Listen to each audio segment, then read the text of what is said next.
कहते हैं हर चीज का एक आरंभ होता है, पर अगर कुछ आरंभ से पहले भी था तो वो सिर्फ एक था, शिव।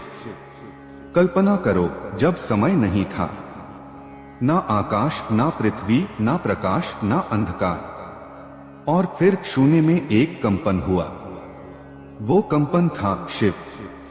ध्यान में डूबे, मौन में बोले, वही थे आदियोगी। जब सृजन नहीं था, विनाश भी नहीं था, सिर्फ एक ऊर्जा थी जो स्थिर थी मगर जागृत। वही ऊर्जा आज हमारे सामने है, 112 फीट की विराट चेतना में, जिसे हम कहते हैं आदियोगी। जब सृष्टि की पहली सांस भी नहीं थी, जब ना समय था, ना दिशा, ना शब्द, ना शून्य, तब भी एक अस्तित्व था, शिव। वही शिव जो आदि हैं, वही शिव जो योग के जनक हैं, वही शिव आदियोगी हैं। आदियोगी अर्थात योग का पहला स्रोत, वो चेतना जिसने आत्मा और ब्रह्मांड को जोड़ने का मार्ग बताया। हजारों साल पहले हिमालय की गहराइयों में एक योगी ध्यान में बैठा रहा, स्थिर, मौन, अगाध। आदियोगी के भीतर समाया है संहार और सृजन दोनों का रहस्य। उनके तांडव में सिर्फ नृत्य नहीं, पूरा ब्रह्मांड झूमता है। उन्होंने सप्तऋषियों को योग का ज्ञान दिया, जिससे आज करोड़ों लोग ध्यान, शांति और ऊर्जा का अनुभव कर रहे हैं। आदियोगी सिर्फ एक देवता नहीं, वो एक विज्ञान है, जीवन को समझने और जीने की कला। लेकिन आज के युग में क्या हम उस शिव को पहचानते हैं जो भीतर जागते हैं? इसी उद्देश्य से सद्गुरु और ईशा फाउंडेशन ने स्थापित की दुनिया की सबसे ऊंची आध्यात्मिक मूर्ति, आदियोगी की विराट छवि।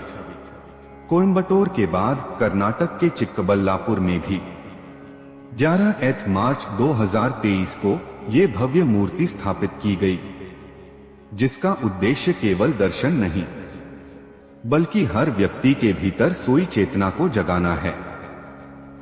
112 फीट ऊंची ये मूर्ति 112 योगिक मार्गों का प्रतीक है, जो मानव को मुक्ति की ओर ले जाते हैं। शिव की यह छवि सिर्फ पत्थर नहीं, ये ऊर्जा का द्वार है। जब भक्त वहां प्रार्थना करता है, वो केवल शिव से नहीं, अपने भीतर के शिव से जुड़ता है।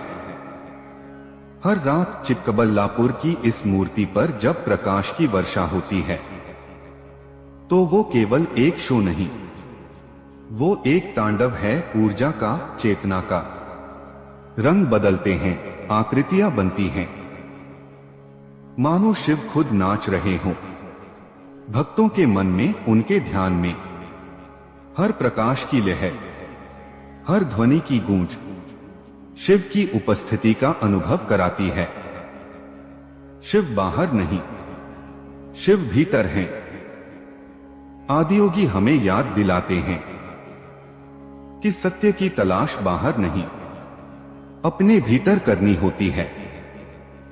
जो खुद को जान लेता है, वो ही शिव को पा लेता है। अगर आपको जीवन में कभी तमिलनाडु या कर्नाटक जाने का अवसर मिले, तो एक बार आदियोगी के दर्शन जरूर करना, क्योंकि वहां शिव सिर्फ मूर्ति नहीं, साक्षात चेतना बनकर खड़े हैं। धन्यवाद।